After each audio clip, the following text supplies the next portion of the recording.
folks, Harry Frank from Red Giant here, and in this tutorial I'd like to show you Universe Chromatic Glow. Chromatic Glow achieves its look by processing an independent glow for each red, green, and blue channel. Now, although there's quite a bit of control over each channel, the interface has an overall simple approach to creating some very complex looking glows. So let's dive into the interface and show you how this works. To apply Chromatic Glow in your host app, go to your effects. In this case, Premiere has a video effects folder. I'll go to Universe Glow and apply Chromatic Glow to my clip. Preset I was working with before was the horizontal streaks preset. But let's tweak this even further. Now, generally, with any glow effect, including Chromatic Glow, the first thing you're going to want to adjust is the threshold, which is why we've placed it as the first parameter in the plugin. Because every image is different and has a different amount of contrast and brightness, you're going to want to adjust the amount of the image being processed by the glow. And that's what threshold does. So let's go down here, check Show Threshold, and we'll see the exact part of the image that's being processed by the glow. White areas are being processed by the glow, and dark areas are not being processed. Lowering the threshold brings more of the image into the glow. The highlight cutoff allows us to cut out some of those brighter areas of the image. If you'd like to soften the threshold, we can go in here and turn up the threshold blur. So if I uncheck Show Threshold, we'll see the glow happening in those areas defined by the threshold map. The next few parameters are pretty straightforward. The intensity is the overall intensity of the glow. And below that, we have a boost, which is a bit of a multiplier on top of the intensity. The reason we did this is that it allows us to keep a fairly small range for the intensity. But if you really need to overcrank that glow and get a lot of glow out of your image, you can always go into the boost and turn that way up. Now, for the glow radius, let's use more of a Gaussian example, which the default example uses a Gaussian or evenly spread out kind of glow. The glow radius is the overall size of the glow, but we have independent control over the X and Y radius right here. These are multipliers to the glow radius. The RGB split H and V controls move the red, green, and blue channels vertically or horizontally. Specifically, it actually moves red in one direction and moves blue in the opposite direction and keeps green locked in the center. If I set this to a negative value, it'll actually split it the opposite direction where blue is on top and red is on the bottom.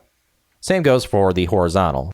So in a case like this horizontal streaks, you'll see that we have a radius X that is fairly high and a split that is in the same direction, the horizontal direction, to get that sort of horizontal split look. Now, if you'd like to pull more color from the source image, you can simply use the color from source. If you'd like to choose a different color, you can simply go to the tint.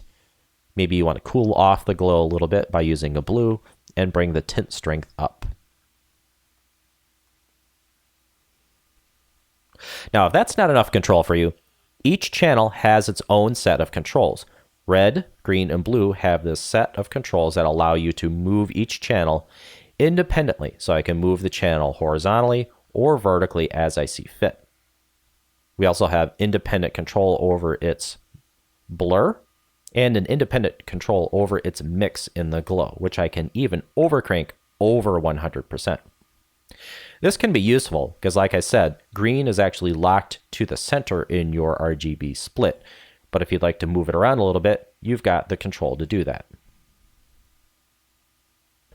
Blend with original is pretty straightforward, blends it with the original image, and the blending mode is a straightforward blending control that you can use to choose whatever blending mode you'd like to use. I generally use screen, although you'll see there's a couple examples in here that show what it looks like to use other blending modes like hard light or add.